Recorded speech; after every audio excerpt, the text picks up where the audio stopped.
Hello friends, स्वागत है आप सभी का आपका अपना यूट्यूब चैनल जीटीएम स्टडी में। दोस्तों, आज के इस वीडियो में जीव विज्ञान बायोलॉजी का चैप्टर जीवों में जनन से काफ़ी इंपॉर्टेंट प्रश्न लेकर आए हैं, जो कि आने वाले इंटरमीडिएट बोर्ड एग्जाम 2021 के लिए काफ़ी महत्वपूर्ण है। इसलिए दोस्तों, वीडियो को लास्ट तक जरूर देखिएगा, एक भी क्वेश्चन स्किप नहीं करिएगा। दोस्तों, इस वीडियो में टोटल हम 30 प्रश्न लेकर आए हैं, जो कि आने वाले आपके बोर्ड एग्जाम के लिए काफ़ी महत्वपूर्ण है। इसलिए दोस्तों, वीडियो को लास्ट तक जरूर बने रहेगा। दोस्तों, इसमें वही प्रश्न बताया गया है जो कि आपके एग्जाम में आ सकते हैं, और दोस्तों इसमें एक एक क्वेश्चन को अच्छी तरह से सॉल्यूशन दिया गया है, ताकि आपके एग्जाम में क्वेश्चन सोल्व करने में कोई प्रॉब्लम नहीं हो। तो चलिए दोस्तों, आज की वीडियो शुरू करते हैं। जल्दी से वीडियो को लाइक कर दीजिए और दोस्तों में शेयर कर दीजिए। चलते हैं हम पहला प्रश्न पे। फर्स्ट क्वेश्चन में कह रहा है कि मुकुलन बडिंग द्वारा जनन होता है। दोस्तों, आपको बताना है कि मुकुलन द्वारा जनन होता है जो किस में होता है। पहला ऑप्शन दे रहा है ईस्ट में, दूसरा में दे रहा है म्यूकर में, तीसरा में दे रहा है पाइनस में और चौथा में दे रहा है फर्न में। तो दोस्तों, आपको बताना है कि मुकुलन द्वारा जो जनन होता है वह किस में होता है। तो दोस्तों, मुकुलन जो होता है दोस्तों, यह अलैंगिक जनन की एक विधि है। ठीक है, यह जो है अलैंगिक जनन की विधि है। इसमें जो होता है दोस्तों, जो मातृ शरीर रहता है उसके शरीर पर एक छोटा सा उभार बनता है और धीरे धीरे बड़ा हो जाता है। इसी को जो होता है दोस्तों, जो है इसे बनने का जो प्रोसेस होता है, छोटा सा उभार, उसी को मुकुलन कहते हैं, बडिंग कहते हैं। ठीक है, तो दोस्तों मुकुलन जो होता है दो तरह का होता है, बहिर्जात मुकुलन और अंतर्जात मुकुलन। तो दोस्तों, इसमें जो पूछा जा रहा है कि मुकुलन के द्वारा जनन होता है, तो दोस्तों ईस्ट में जो होता है, ईस्ट में वह मुकुलन के द्वारा जनन होता है। मेरा फर्स्ट ऑप्शन यहाँ पे बिल्कुल करेक्ट है। ईस्ट में जो होता है दोस्तों, वह मुकुलन के द्वारा जनन होता है। फर्स्ट ऑप्शन यहाँ पे बिल्कुल करेक्ट है। ईस्ट हो गया, हाइड्रा हो गया। इस हाइड्रा में जो भी होता है दोस्तों, मुकुलन के द्वारा जनन होता है। ईस्ट और हाइड्रा में बहिर्जात मुकुलन होता है। ठीक है, और अंतर्जात मुकुलन जो होता है दोस्तों, स्पंज में होता है। ये आप याद रखिएगा, ये भी आपका पूछ सकता है एग्जाम में। कहने का मतलब मुकुलन का दो टाइप होता है, एक बहिर्जात मुकुलन और एक अंतर्जात मुकुलन। तो आपका बहिर्जात मुकुलन में हाइड्रा और ईस्ट आता है, और अंतर्जात मुकुलन में जो होता है दोस्तों, स्पंज आता है। आप याद रखिए, इसे एग्जाम में पूछा जा सकता है।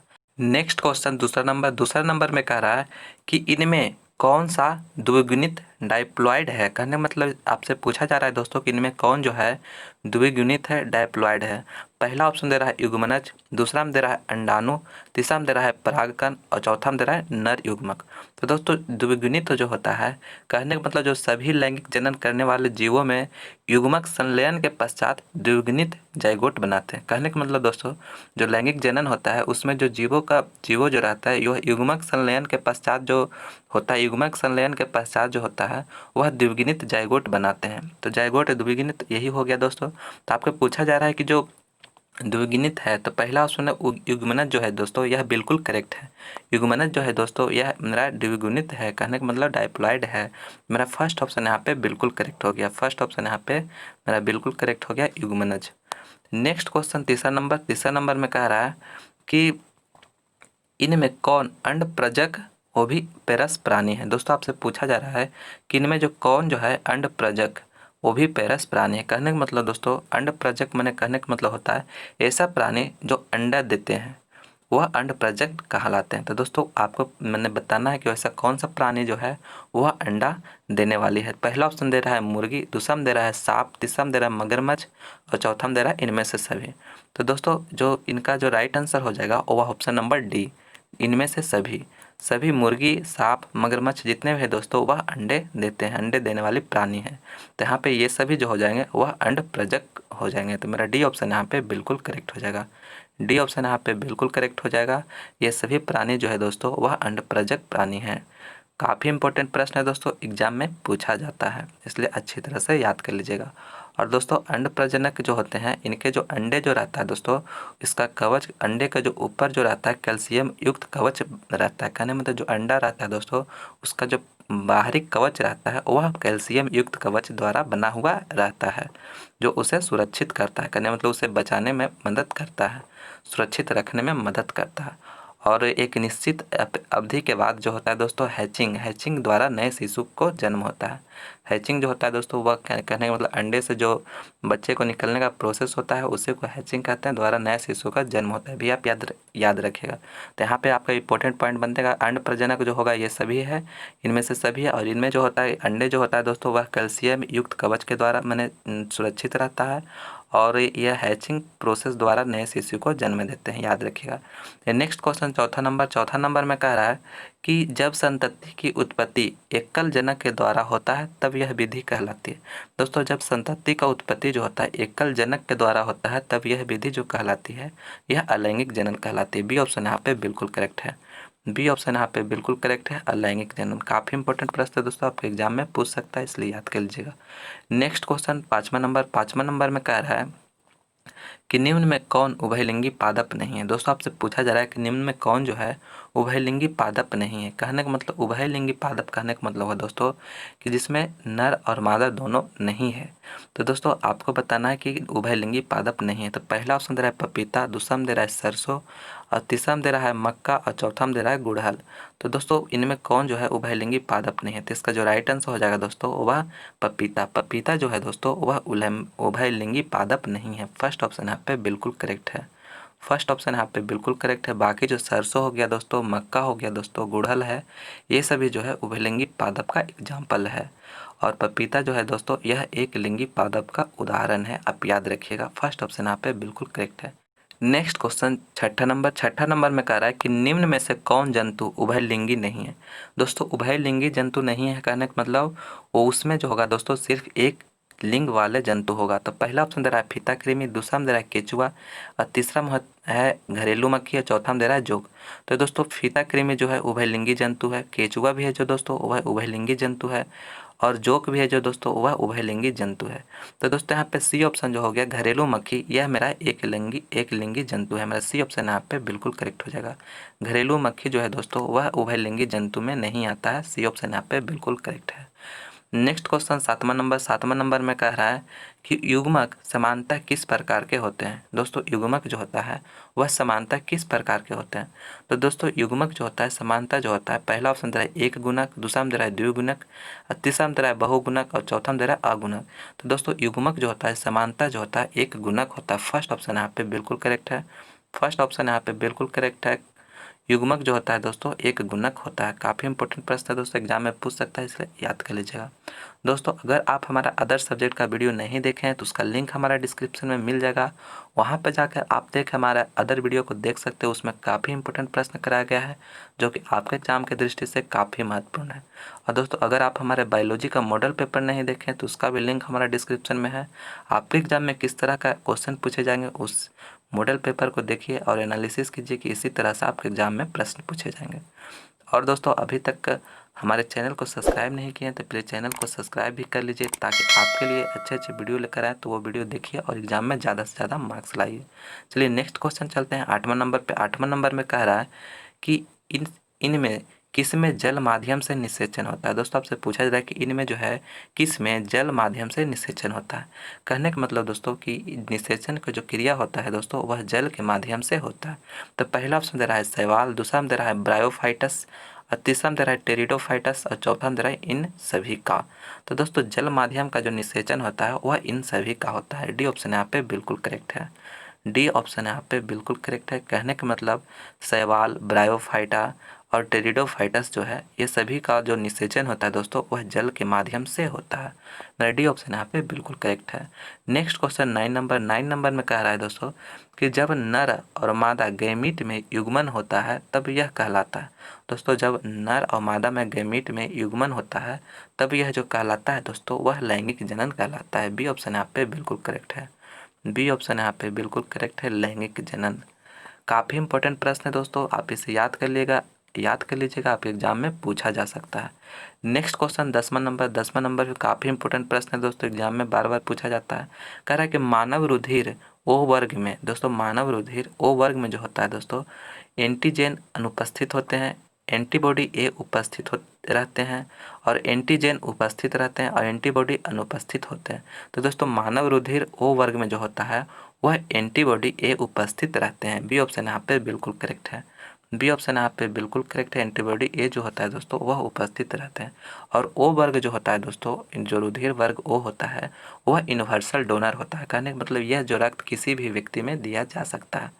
और दोस्तों ए बी जो ब्लड ग्रुप है, ए बी ब्लड ग्रुप होता है वह यूनिवर्सल एक्सेप्टर होता है, मैंने वह किसी भी व्यक्ति से ब्लड को मैंने अपने ले सकता है। ये भी आप याद रखें, एग्जाम में पूछ सकता है। नेक्स्ट क्वेश्चन 11 नंबर में कह रहा है कि मनुष्य के युग्मकों में गुणसूत्रों की संख्या होती है। तो दोस्तों मनुष्य के युग्मकों में गुणसूत्रों की जो संख्या होती है वह कितनी होती है? तो इसका राइट आंसर हो जाएगा दोस्तों ऑप्शन नंबर डी ऑप्शन यहाँ पे बिल्कुल करेक्ट है। डी ऑप्शन यहाँ पे बिल्कुल करेक्ट है। 46 गुणसूत्रों की जो टोटल संख्या होती है दोस्तों मनुष्य के युग्मकों में वह 46 होता है। डी ऑप्शन यहाँ पे बिल्कुल करेक्ट है। अगर जोड़ा में पूछता है कि गुणसूत्रों की संख्या का जोड़ा कितना होता है तो वहाँ पे 23 आंसर होता है, लेकिन यहाँ पे गुणसूत्रों की संख्या पूछा जा रहा है युग्मकों में, तो दोस्तों यहाँ पे मेरा राइट आंसर हो जाएगा option number D 46। Next question 12 number में है दोस्तों कि कह रहा है निम्नलिखित में से किस में 12 वर्ष में सिर्फ एक बार फूल खिलते हैं, पुष्प खिलते हैं? तो दोस्तों आपको बताना है कि निम्नलिखित में कौन जो है वह 12 वर्ष में सिर्फ एक बार ही उसमें फूल खिलता है। पहला ऑप्शन दे रहा है सूरजमुखी, दूसरा में दे रहा है पीपल, तीसरा में दे रहा है नीला कुरंजी और चौथा में दे रहा है नीम। तो दोस्तों 12 वर्ष में सिर्फ एक बार जो पुष्प खिलते हैं वह होता है नीला कुरंजी। सी ऑप्शन यहाँ पे बिल्कुल करेक्ट है। सी ऑप्शन यहाँ पे बिल्कुल करेक्ट है, जिसमें जो होता है दोस्तों 12 वर्षों में सिर्फ एक बार फूल खिलता है, पुष्प खिलता है। सी ऑप्शन यहाँ पे बिल्कुल करेक्ट है। काफ़ी इंपॉर्टेंट प्रश्न है दोस्तों, एग्जाम में पूछा जाता है, इसे याद कर लीजिएगा। नेक्स्ट क्वेश्चन 13 नंबर में कह रहा है दोस्तों कि द्विखंडन किस में पाया जाता है? दोस्तों द्विखंडन जो होता है वह किस में पाया जाता है? तो दोस्तों द्विखंडन जो होता है, अब पहला ऑप्शन दे रहा है अमीबा में, दूसरा में दे रहा है पैरामीशियम में, चौथा में दे रहा है जलकुंभी में और चौथा में दे रहा है अमीबा और पैरामीशियम दोनों में। तो दोस्तों द्विखंडन जो होता है दोस्तों अलैंगिक जनन का एक विधि है, जिसमें होता है कि जो मातृ शरीर होता है वह 2 भागों में टूट जाता है। तो दोस्तों द्विखंडन का जो उदाहरण है वह अमीबा और पैरामीशियम है। डी ऑप्शन यहाँ पे बिल्कुल करेक्ट है। डी ऑप्शन है पैरामीशियम और अमीबा जो होता है दोस्तों वह द्विखंडन इसमें पाया जाता है। डी ऑप्शन यहाँ पे बिल्कुल करेक्ट है। और यह काफ़ी इंपॉर्टेंट प्रश्न है दोस्तों, आपके एग्जाम में जरूर पूछा जाता है, इसलिए इसे याद कर लीजिएगा इसे। नेक्स्ट क्वेश्चन 14 नंबर में कह रहा है कि इनमें किसे बंगाल का आतंक कहा जाता है? काफ़ी इंपॉर्टेंट प्रश्न है दोस्तों। कह रहा है इनमें किसे जो है बंगाल का आतंक कहा जाता है? तो इसका राइट आंसर हो जाएगा दोस्तों जलकुंभी। डी ऑप्शन यहाँ पे बिल्कुल करेक्ट। तो जलकुंभी को दोस्तों बंगाल का आतंक कहा जाता है। दोस्तों मात्र 8 माह में जो होता है जलकुंभी दोस्तों वह 65,000 से अधिक पौधे को मैंने उत्पन्न करता है। 65,000 से भी अधिक पौधे को उत्पन्न कर देता है जलकुंभी, इसीलिए दोस्तों इसे बंगाल का आतंक कहा जाता है। आप ये याद रखिए, एग्जाम में आपको पूछ सकता है। नेक्स्ट क्वेश्चन 15 नंबर में कह रहा है पुनर्उद्भवन की क्रिया निम्नलिखित में किसमें होती है? पुनर्उद्भवन होता है दोस्तों रीजेनरेशन। तो रीजेनरेशन का जो क्रिया होता है निम्नलिखित में किसमें होती है? तो पहला ऑप्शन दे रहा है स्पंजों में, दूसरा में दे रहा है स्पायरोगैरा में, तीसरा में दे रहा है कारा में, चौथा में दे रहा है फर्न में। तो दोस्तों पुनर्उद्भवन जो होता है दोस्तों यह अलैंगिक जनन का एक विधि है, जिसमें जो होता है दोस्तों जीवों के जो शरीर पर होता है, यदि कई छोटे छोटे टुकड़ों में अगर काट दिया जाए तो उसका प्रत्येक टुकड़ा नए जीव का निर्माण करता है। तो दोस्तों यही जो है प्रोसेस को पुनर्उद्भवन की क्रिया कहते हैं। तो दोस्तों पुनर्उद्भवन की जो क्रिया होती है दोस्तों, इसका जो राइट आंसर हो जाएगा option number A. First option यहाँ पे बिल्कुल करेक्ट है, स्पंजों में। पुनर्उद्भवन की जो क्रिया होती है दोस्तों स्पंजों में पाया जाता है और हाइड्रा में भी पाया जाता है, आप इसे भी याद रखिएगा। पुनर्उद्भवन स्पंजों और हाइड्रा में पाया जाता है। और दोस्तों आप देखिए इसका जो देखने वाला जो एग्जाम्पल है, आप छिपकली का पूँछ देखे होंगे दोस्तों कि अगर उसका जो होता है अगर उसका पूँछ कट जाता है तो फिर से रीजेनरेशन उसका पूँछ का हो जाता है। तो दोस्तों वही जो प्रोसेस है पुनर्उद्भवन की क्रिया है, कहने फिर से उसे जनरेट किया जा सकता, मैंने खुद से आ जाता है, तो वह पुनर्उद्भवन का क्रिया है। तो दोस्तों आपको इसमें पूछा जा रहा है कि पुनर्उद्भवन की क्रिया निम्नलिखित में किसमें होती है? तो स्पंजों में। और आप हाइड्रा भी याद रखिएगा, आपके एग्जाम में पूछ सकता है। नेक्स्ट क्वेश्चन 16 नंबर पर चलते हैं। 16 नंबर में कह रहा है कि इनमें कौन केवल एक बार अपने जीवन काल में पुष्प पैदा करता है? दोस्तों आपसे पूछा जा रहा है कि इनमें कौन जो है केवल एक बार ही अपने जीवन काल में पुष्प पैदा करता है? तो पहला ऑप्शन दे रहा है वास, दूसरा में दे रहा है आम, तीसरा में दे रहा है लीची और चौथा में दे रहा है जामुन। तो दोस्तों इनमें जो केवल एक बार अपने जीवन काल में पुष्प पैदा करता है वह option number A, first option यहाँ पे बिल्कुल करेक्ट है। बांस में जो होता है दोस्तों अपने जीवन काल में मात्र एक बार ही पुष्प पैदा करता है। और यहाँ पे लीची हो गया दोस्तों, जामुन हो गया, वह प्रत्येक वर्ष पर पुष्प उत्पन्न करता है, पैदा करता है। और आम जो होता है दोस्तों जनरली 2 वर्षों पर इसमें पुष्प लगते हैं। तो ये भी आप याद रखिए कि एग्जाम में पूछ सकता है। नेक्स्ट क्वेश्चन 17 नंबर में कह रहा है कि द्विलिंगी प्राणी के उदाहरण है। दोस्तों द्विलिंगी प्राणी के उदाहरण है, कहने का मतलब द्विलिंगी प्राणी उसे कहते हैं दोस्तों जिसमें नर और मादा दोनों रहता है। तो दोस्तों पहला ऑप्शन दे रहा है स्पंज, दूसरा में दे रहा है टिप वर्म, तीसरा में दे रहा है जोक और चौथा में दे रहा है इनमें से सभी। तो दोस्तों इनमें से सभी यहाँ पे राइट आंसर हो जाएगा option number D. D option यहाँ पे बिल्कुल करेक्ट है। कहने का मतलब स्पंज, टेप वर्म, जोक जो है सभी जो है दोस्तों द्विलिंगी प्राणी का उदाहरण है, एग्जाम्पल है। यहाँ पे डी ऑप्शन यहाँ पे बिल्कुल करेक्ट हो गया। Next question 18 number. 18 नंबर में कह रहा है कि जब निषेचन जीव के शरीर के बाहर होता है तब उसे कहते हैं। दोस्तों जब निषेचन का जो प्रोसेस होता है जीव के शरीर के बाहर होता है तब उसे कहते हैं, तो दोस्तों उसे बाह्य निषेचन कहते हैं। बी ऑप्शन यहाँ पे बिल्कुल करेक्ट है। बी ऑप्शन यहाँ पे बिल्कुल करेक्ट है। बाह्य निषेचन काफ़ी इंपॉर्टेंट प्रश्न है दोस्तों, एग्जाम में पूछा जा सकता है। और आंतरिक निषेचन होता है दोस्तों कि जब निषेचन का जो प्रोसेस होता है जीव के शरीर के अंदर होता है तो वहाँ पे आंतरिक निषेचन हो जाएगा, लेकिन यहाँ पे बाहर पूछा जा रहा है तो यहाँ पे बी ऑप्शन यहाँ पे बिल्कुल करेक्ट हो जाएगा, बाह्य निषेचन। नेक्स्ट क्वेश्चन 19वां नंबर में कह रहा है दोस्तों कि इनमें कौन सा भाग अगुणित है। दोस्तों आपको बताना है कि इनमें कौन सा जो भाग है अगुणित है। पहला ऑप्शन दे रहा है अंडाशय, दूसरा में दे रहा है परागकोश, तीसरा में दे रहा है पराग और चौथा में दे रहा है युग्मनज। तो दोस्तों कौन सा जो भाग अगुणित है तो इसका राइट आंसर हो जाएगा ऑप्शन नंबर सी, पराग।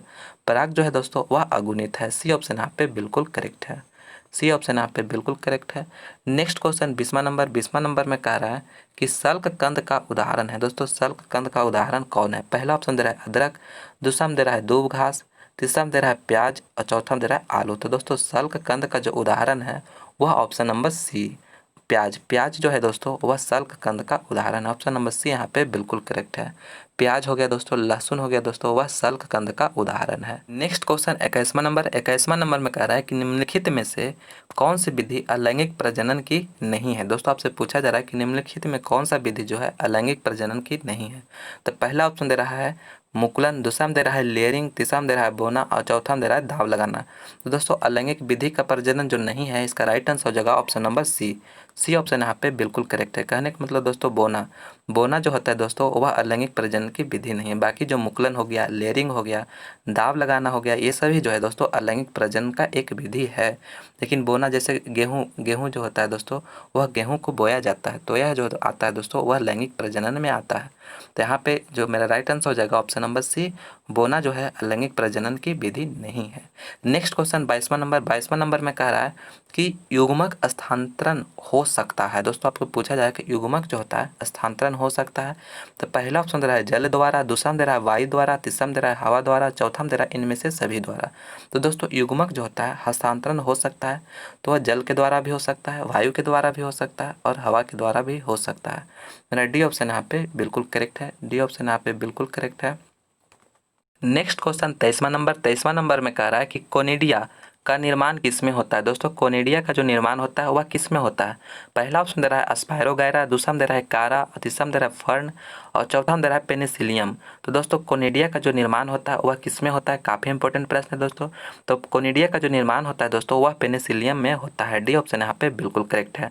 डी ऑप्शन यहाँ पे बिल्कुल करेक्ट है, पेनिसिलियम मेरा करेक्ट है। D option. कहने का मतलब पेनिसिलियम में जो होता है दोस्तों वह कोनिडिया का निर्माण होता है। काफ़ी इंपॉर्टेंट प्रश्न अच्छी तरह से याद कर लीजिएगा। नेक्स्ट क्वेश्चन 24वां नंबर। 24वां नंबर में कह रहा है कि निम्नलिखित में किस में वाह्य निषेचन होता है। दोस्तों निम्नलिखित में किस में जो है वाह्य निषेचन होता है। तो दोस्तों वाह्य निषेचन कहने का मतलब जो निषेचन का प्रोसेस होता है वह शरीर का बाहर होता है। तो पहला ऑप्शन दे रहा है कवकों में, दूसरा में दे रहा है पक्षी में और चौथा में दे रहा है सरीसृपों में और तीसरा में सरीसृपों में और चौथा में दे रहा है मछली में। तो दोस्तों वाह्य निषेचन का जो प्रोसेस होता है वह मछली में होता है। डी ऑप्शन यहाँ पे बिल्कुल करेक्ट है। डी ऑप्शन यहाँ पे बिल्कुल करेक्ट है। मछली हो गया, मेढक हो गया, ये सभी में जो होता है दोस्तों वह वाह्य निषेचन होता है। डी ऑप्शन यहाँ पे बिल्कुल करेक्ट है। बाकी जो हो गया पक्षी हो गया दोस्तों, सरीसृप हो गया, कवकों में हो गया, ये सब में जो होता है दोस्तों वह आंतरिक निषेचन होता है। नेक्स्ट क्वेश्चन 25वां नंबर। 25वां नंबर काफ़ी इंपॉर्टेंट प्रश्न है दोस्तों। कह रहा है कि प्रकंद का उदाहरण है। दोस्तों प्रकंद जो है उसका उदाहरण कौन है। तो दोस्तों पहला ऑप्शन दे रहा है हल्दी, दूसरा में दे रहा है अदरक, तीसरा में दे रहा है केला और चौथा में दे रहा है इनमें से सभी। तो दोस्तों प्रकंद का जो उदाहरण है वह इनमें से सभी हो जाएगा। डी ऑप्शन यहाँ पे बिल्कुल करेक्ट है। कहने का मतलब प्रकंद का जो उदाहरण है दोस्तों अदरक है, केला है, हल्दी है, ये सभी जो है दोस्तों प्रकंद का उदाहरण है। डी ऑप्शन यहाँ पे बिल्कुल करेक्ट है। नेक्स्ट क्वेश्चन 26वां नंबर। 26वां नंबर में कह रहा है कि निम्नलिखित में कौन उभयलिंगी आश्रयी पौधे हैं। दोस्तों उभयलिंगी आश्रयी पौधा कौन है। तो पहला ऑप्शन दे रहा है पपीता, दूसरा में दे रहा है सहतूत, तीसरा में दे रहा है मक्का और चौथा में दे रहा है खजूर। तो दोस्तों उभय लिंगी आश्रय पौधे जो होता है उसे कहते हैं दोस्तों जैसे पौधे में नर और मादा जनन अंग दोनों जब एक ही पौधे में पाए जाते हैं तब उन्हें उभयलिंगी श्रेयी कहा जाता है। कहने का मतलब दोस्तों कि वैसा पौधा जिसमें नर और मादा दोनों एक ही पौधे में पाया जाता है, दोनों जो जनन अंग है दोनों एक ही पौधे में पाया जाता है, तो उन्हें जो होता है उभयलिंगी श्रेयी कहते हैं। तो दोस्तों इसका जो राइट आंसर हो जाएगा वह मक्का। मक्का जो होता है दोस्तों वह उभय लिंगाई श्रेयी पौधा है। मैं सी ऑप्शन यहाँ पे बिल्कुल करेक्ट है। उभय लिंगी श्रेयी पौधे आपको बताएं दोस्तों कि जिसमें नर और मादा दोनों एक ही पौधा में रहता है। और एक लिंगाश्रेयी जो होता है दोस्तों जिसमें जब नर और मादा जनन अंग अलग अलग पौधे पर विद्यमान होते हैं तो उसे एक लिंगाई श्रेयी पौधे कहते हैं, भी आप याद रखिएगा। तो इसका जो एग्जाम्पल हो जाएगा दोस्तों वह हो जाएगा खजूर हो जाएगा, सहतूत हो जाएगा, पपीता जो होगा दोस्तों वह एक लिंगाश्रेयी पौधे में आता है। और उभय लिंगाश्रेयी पौधे में जो हो गया मक्का हो गया, रेड़ी हो गया, गुड़हल हो गया, नारियल हो गया, ये सब जो होता है दोस्तों वह उभय लिंगाई श्रेयी पौधे में आता है। नेक्स्ट क्वेश्चन 27वां नंबर में कह रहा है कि निम्नलिखित में कौन द्विलिंगी पौधे हैं। दोस्तों आपको बताना है कि निम्नलिखित में जो कौन है वह द्विलिंगी पौधे है।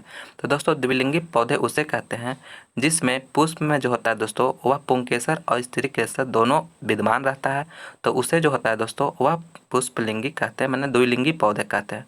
जिसमें पुष्प जिस पौधे में पुष्प में जो होता है स्त्री केसर और पुंकेसर जो होता है दोनों विद्यमान रहता है। तो इसके पहला ऑप्शन में दे रहा है दोस्तों बैगन, दूसरा में दे रहा है सेम, तीसरा में दे रहा है टमाटर, चौथा में दे रहा है इनमें से सभी। तो दोस्तों द्विलिंगी पौधे का जो एग्जाम्पल है वह इनमें से सभी, बैगन हो गया, सेम हो गया, टमाटर जो हो गया दोस्तों यहाँ पे डी ऑप्शन यहाँ पे बिल्कुल करेक्ट है। ये सभी जो है दोस्तों वह द्विलिंगी पौधे में आते हैं। दोस्तों इसके पौधे पुष्प में जो होता है दोस्तों स्त्री केसर और पुंकेसर दोनों विद्यमान रहता है, तो उसे ही द्विलिंगी पौधे कहते हैं। और एकलिंगी जो हो गया दोस्तों जिसमें सिर्फ या तो केवल स्त्री केसर रहेगा या तो पुंकेसर विद्यमान रहेगा, तो उस पुष्प को जो होता है दोस्तों एकलिंगी पुष्प कहा जाता है, ये भी आप याद रखिएगा।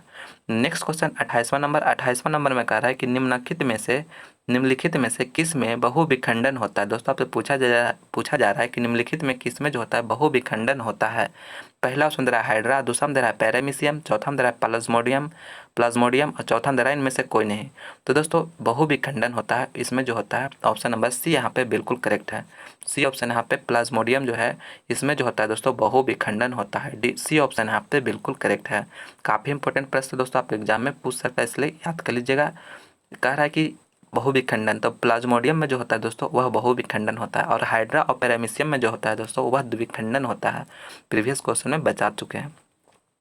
नेक्स्ट क्वेश्चन 29वां नंबर में कह रहा है कि कछुआ का जीवन अवधि लगभग होता है। तो दोस्तों आपसे पूछा जा रहा है कि कछुआ का जो जीवन अवधि होता है लगभग कितना होता है। पहला ऑप्शन दे रहा है 100 वर्ष, दूसरा में दे रहा है 50 वर्ष और तीसरा में दे रहा है 200 वर्ष और चौथा में दे रहा है 70 वर्ष। तो दोस्तों कछुआ का जो जीवन अवधि होता है लगभग 200 वर्ष होता है। सी ऑप्शन यहाँ पे बिल्कुल करेक्ट है। सी ऑप्शन यहाँ पे बिल्कुल करेक्ट है, 200 वर्ष। कछुआ का जीवन अवधि जो होता है दोस्तों वह 200 वर्ष लगभग होता है। दोस्तों और भी आपको हम इम्पोर्टेंट्स जो जीव होते हैं उनका अवधि बता देते हैं।